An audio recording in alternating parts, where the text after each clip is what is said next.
This podcast contains real stories, adult language, and occasional chaos. Some content may not be suitable for all audiences. Listener discretion is advised, especially if you're easily offended, overly nostalgic, or still living in a dream.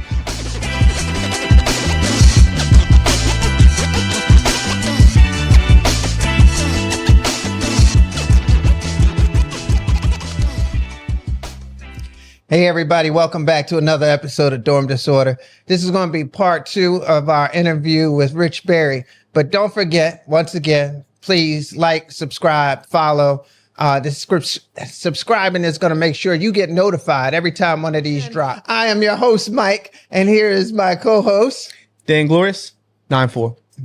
Thank you, bringing it back. I appreciate it. I wanted you to talk about some of your time that you spent down in the Armory. That seems to be something that everybody likes to talk about. But can you confirm Carpen's stories of his game playing basketball against other kids? Yeah, him and Mr. Young with some cheating asses. So those games started out behind Allen Hall. Y'all remember the outdoor course? Yeah. Right? So yeah, when we was young boys, like 7th, 8th grade, when we had like a pass, we can go up there and watch, the old heads play ball behind Allen Hall. So we discovered like, okay, Mr. Young, for everybody that don't know, he was an administrator that was responsible for disciplining people that went off track. And so him and Mr. Carpen develop a strong bond, and they would play some of the high school kids on 2-on-2 basketball. And it was a lot of, put it this way, they were like Bill Lane Bear, and it was always elbows flying. Yeah, it was always elbows flying when you played against them. And I seen some near fights break out where they had to be separated from high school students. And but as far as their game,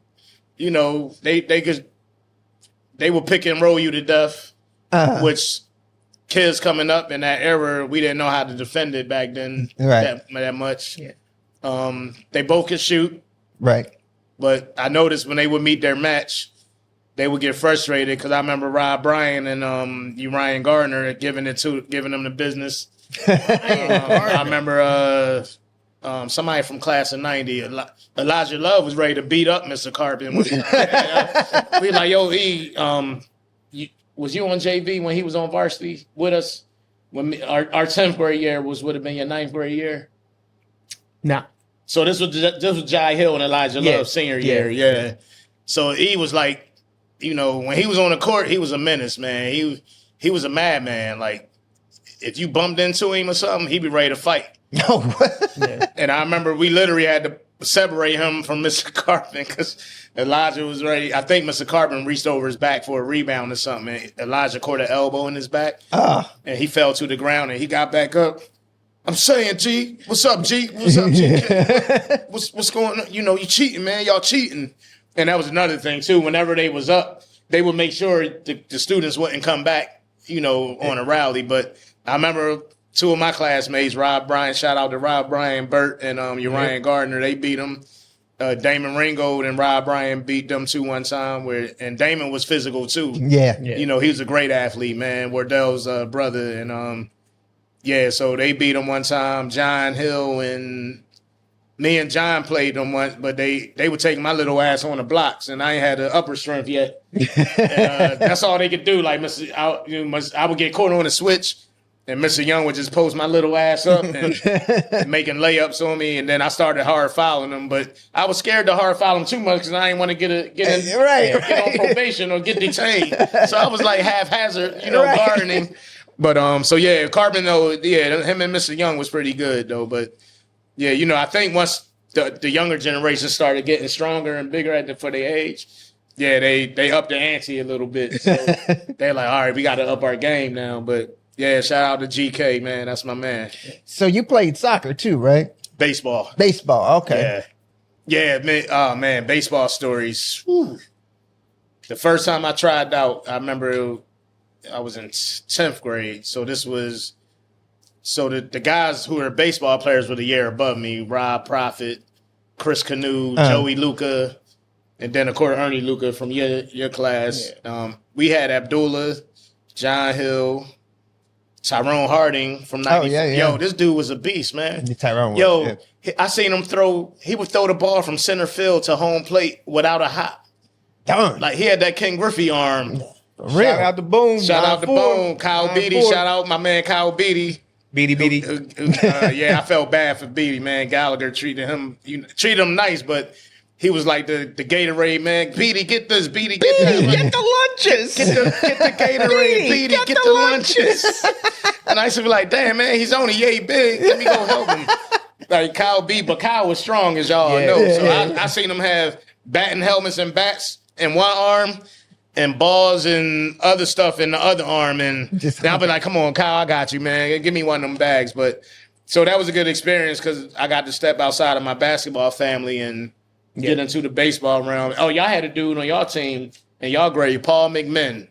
Man, that little dude, if I could compare him to somebody now, which I hate doing, but just based off his build and his strength, he was like Kyle Schwarber. Yeah.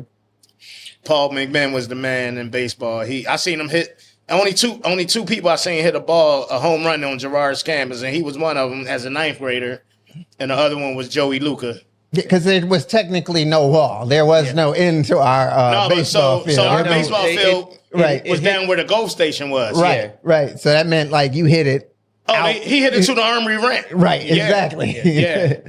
But yeah, I love playing baseball with them guys, man. And the road trips was nice. The bag lunches, I could have did without because hey man, if you got turkey and cheese, listen. They were still serving pork back then, and remember, me and Rasul was Muslim when we got there, so we never them days when they used got to the serve ham. Pork, we had to eat like a butter sandwich or something. You know what I mean? Yeah. So that's why I got on the food committee in 11th grade when Miss Ann, shout out to Miss Ann, R.I.P.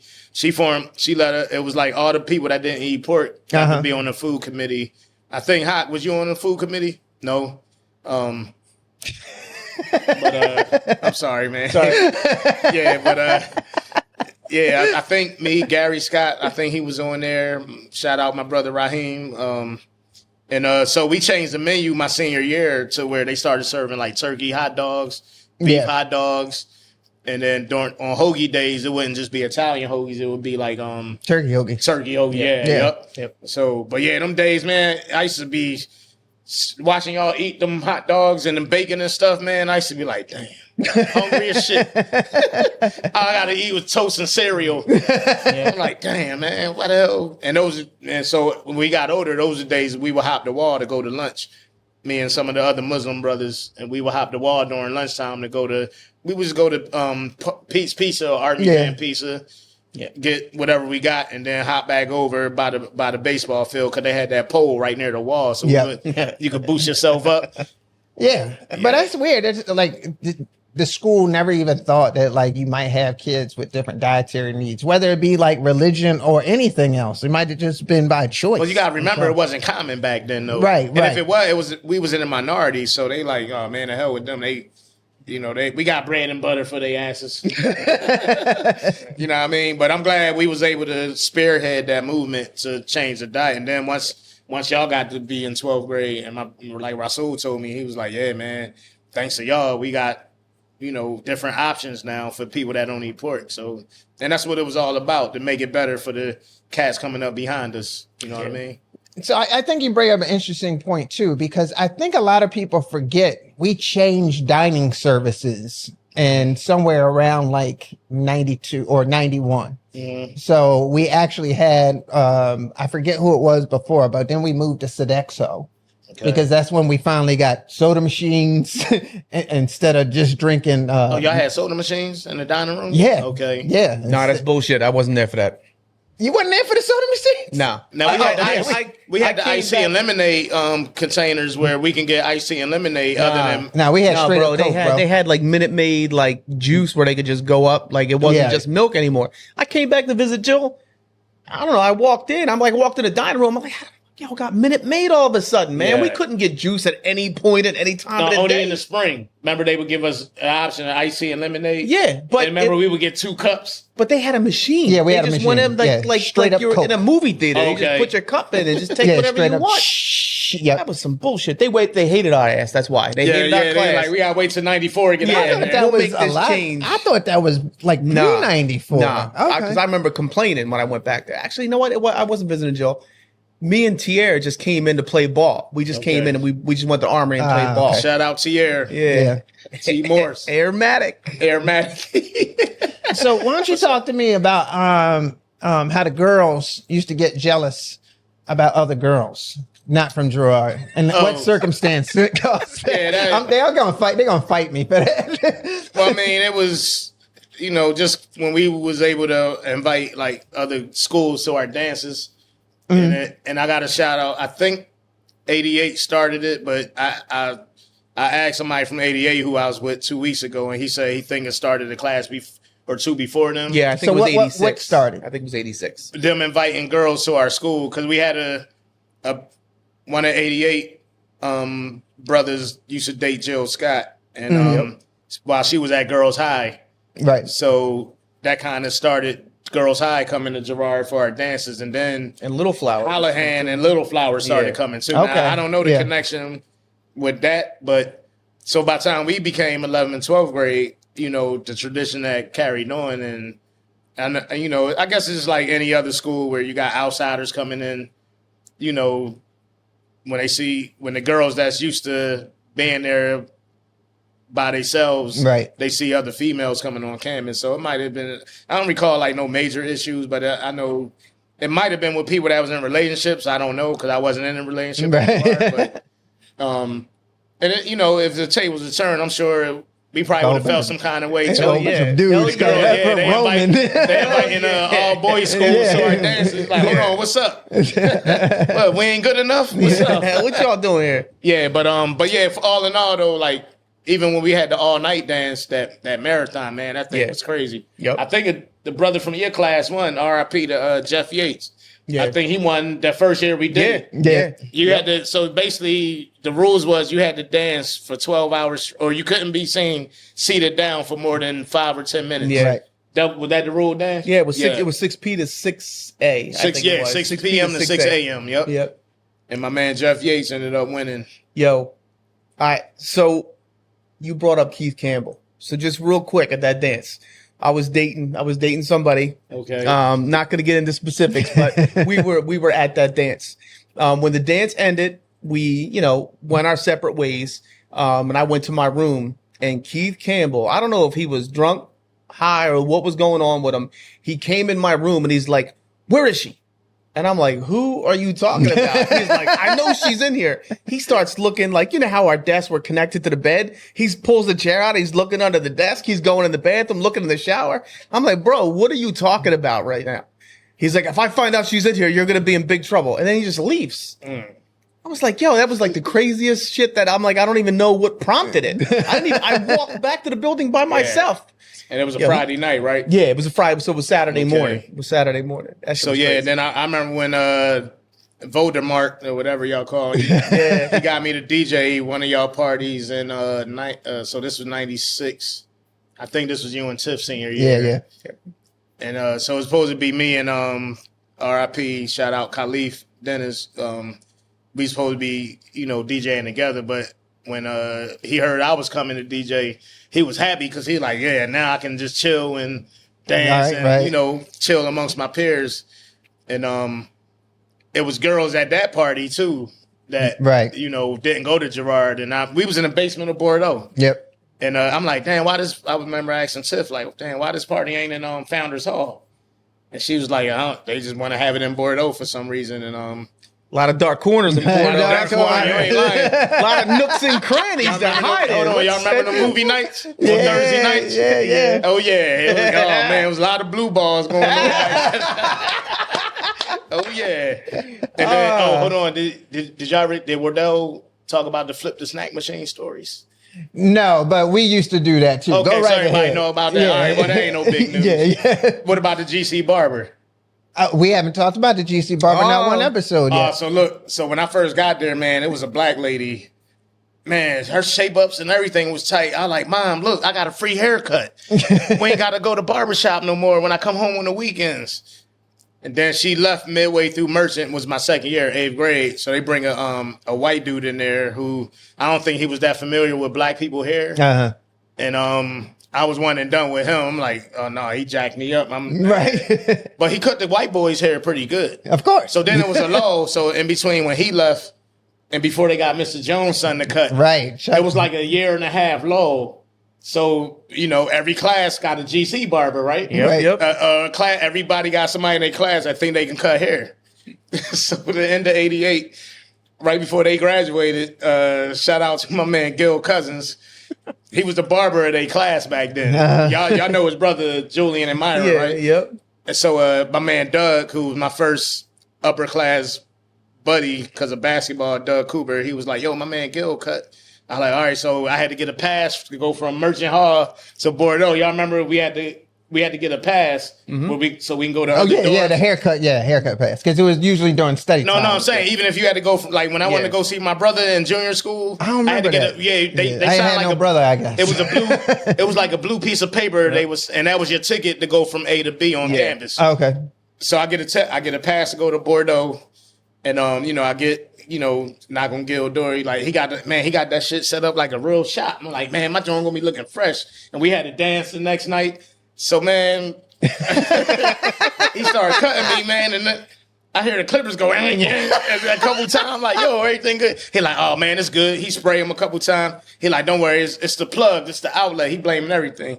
So as he finishing, so the cut I was getting at the time was a high fade, not a box, but a high fade, right? Yeah. I always like to keep the little hair on the top, and then I would put the little Duke in there to get the curly look. Okay. So Gil, he faded me good, but then when it was time to get the top even, he effed my shit up, man. And I was like, so then when he give me the mirror, he going like this, like, yeah, man, you see, like on Who's the Man? Like, yeah, man, you see?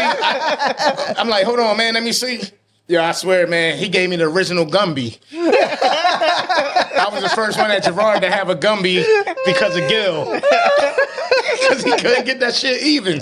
So then he like, yo, I'm telling you, man, this the new look. That's a new look. So then about a year later, actually him and Adrian had one before they graduated. So I'm like, did he do this shit on purpose to make me get their hairstyle, or is he making me feel good by giving them the Gumby? Yo, Gil, you a fool. But then when I see EST from 3 Times Dope rocking it, but I never liked that style on me because I don't know. I don't think I had the right shape head for it. But plus, I thought it was like, I thought the barber messed up and just made up for it by making it a Gumby. Right. I'm like, who the fuck would want a Gumby? You ain't Bobby Brown. I don't know. You had a barber in your class too. Shout out Frank Jackson. He was the first barber in '93 that cut me, and then I had my roommate Sharif. What up, Reef? He started cutting me and shaping me up in like 11th and 12th grade. Yeah. And actually, Damon Ringo had a good hand too. He learned by watching Sharif and added that to what he already knew. Yeah. And then you know what I found out later on in life? The guys who could draw make the best barbers. Yep. And that somehow they translate and apply that to their barbering skills. Even if they never went to school. Right. So like before Chapel and before like big basketball games, Sharif and Dame will hook us up, line us up. Yep.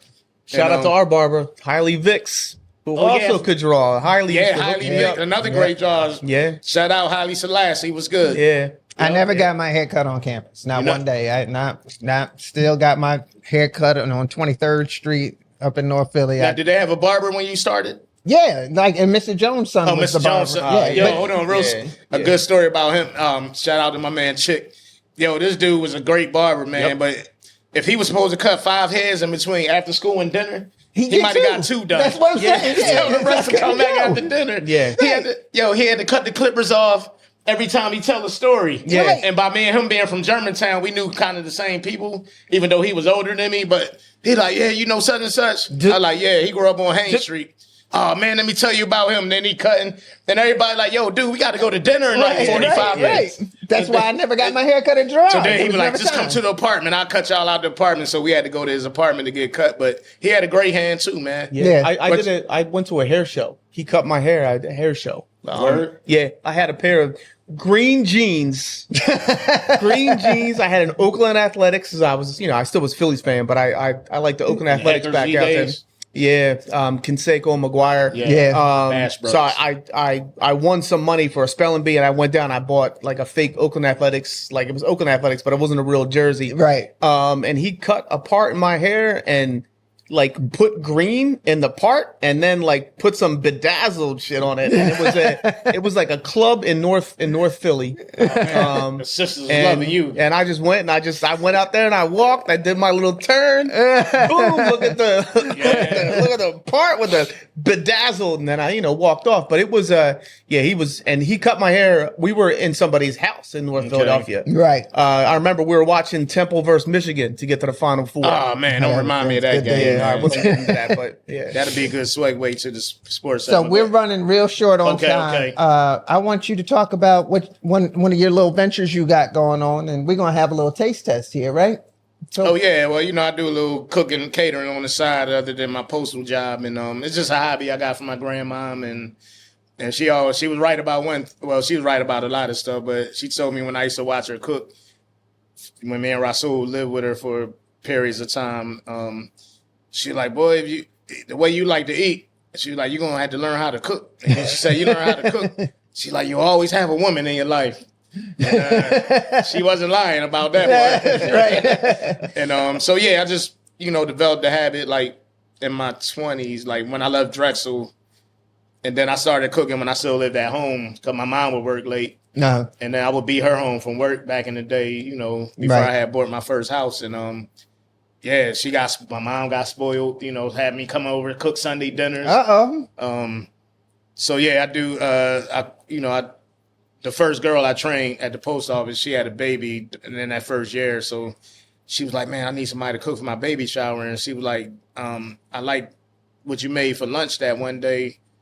And, smelled up the truck real good. And I had gave her some because I lived on my route back then. And I like, I got some more. It was, back then it was barbecue meatballs. And she was like, make me one of those. And so I did. That was the first major event I did. It was her baby shower in Mount Airy. And then her friends, cousins, relatives hit me up when they had something. And then it just kind of spearheaded from there. But I kind of keep it low key.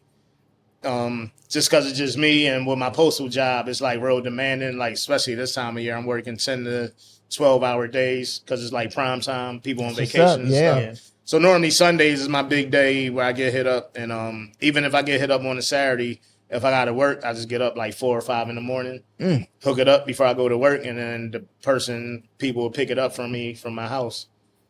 Hustling. So I bought y'all some baked ziti, nice, some of my salmon, so. Well, y'all can post it, on whatever sites y'all on. You want to squeeze it in? We got 5 minutes. What's up? Oh, we got 5 minutes. We gotta get our little thank yous or apologies out too. Okay, so let's go ahead and do that, and we're just gonna have to tell y'all how good it is or is not, but we know it's awesome. Come on now, that shit's gonna be fire. So it looked amazing. Go ahead, Dan. Let's go with it. I think our guests should start. So what we do at the end of some episodes is we just acknowledge a person throughout our time at Girard. It could be a fellow student, could be somebody upper class, could be administration, could be a teacher, house parent, whoever you want to thank that just did something for you personally, or it could be an apology. Mine today is going to be an apology, just how this show went. I've switched directions on what I'm going to talk about, but that's kind of just what it is. I mean, of course, I got to dedicate this to my brother John Hill, who was the first and only classmate that I lost, and we was roommates for years and sport teammates for years, and he was in the Navy when his unfortunate passing happened, and me, him, and Jermaine was like the three amigos, and we rode everywhere together. I remember the first year after graduation, we had the trans passes, and because none of us had our own cars yet. Right. We would go from this part of the city, that part of the city, meeting girls, just hanging out or whatever. But and he was so good athletically that him and Rob Bryan made me feel like I was better than what I was just because of their encouragement. And they were like, "Come on, Rich, you got this. Yeah, you got him, man. He's they was they was like Ray Lewis was. You know what I mean? Like if you never played football, Ray Lewis would make you think like I'm an all hype pro. You up, right? And John was such a great guy, man. And it's hard to believe he's been going for 21 years now. But he, you know, I still got his picture on my mirror at home and a picture of me, him, and Jermaine. So yeah, he, you know, keep in touch with his son every now and then. Yeah, that's still a hurt piece. Even it seemed like yesterday that we lost him, but till our hearts be still. Till our hearts be still. I'm going to go in the same route. I'm going to go with my classmate that I lost, Khalif Dennis. We talked about him earlier. If you don't know this, I'm only married to Nicole because Khalif passed away. Me and Nicole reconnected at his funeral. And one of the things that we actually still greatly appreciate about Leaf is he was always a dude that was bringing everybody together.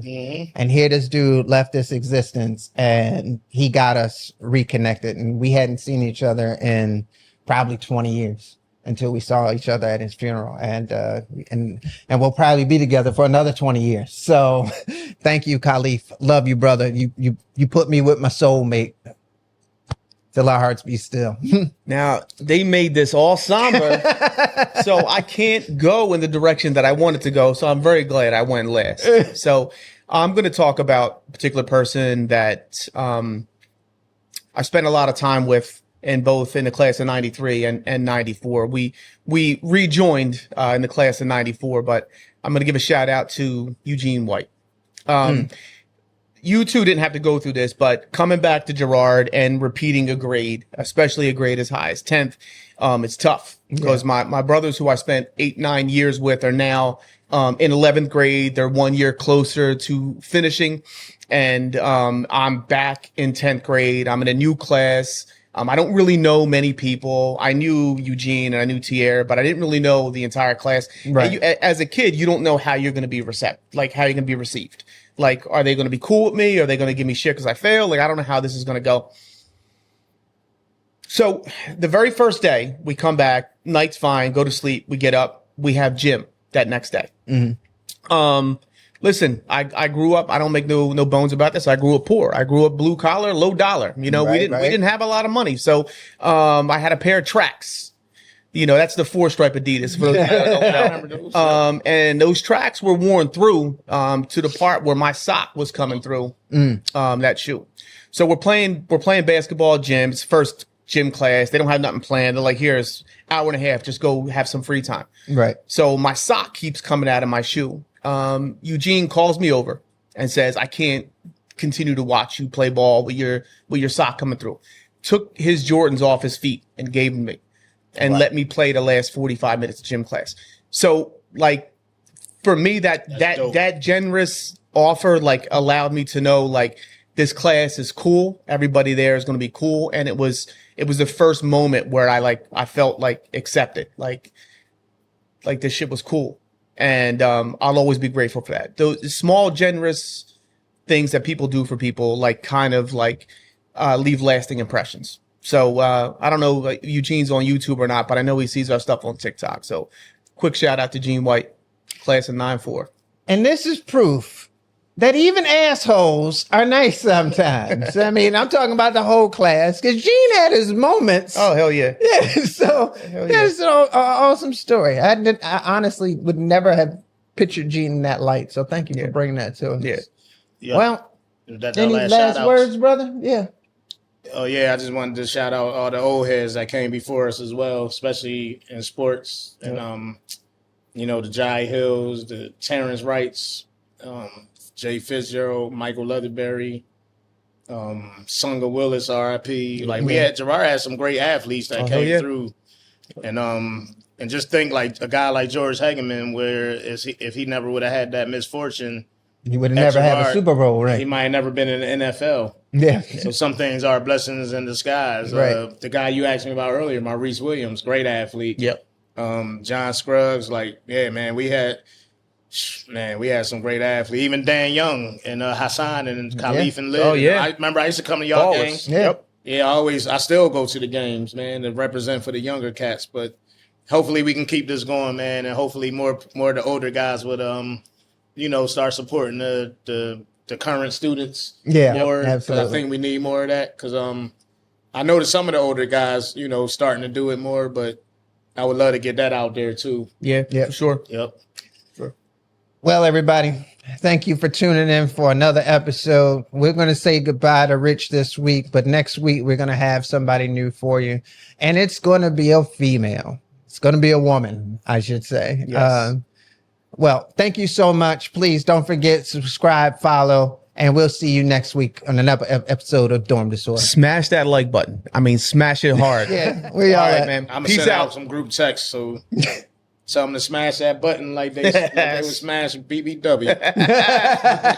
This week's episode is dedicated to Bruce Dangerfield, Marge Holmes, Jeff Yates, Khalif Dennis, and John Hill. Till our hearts be still.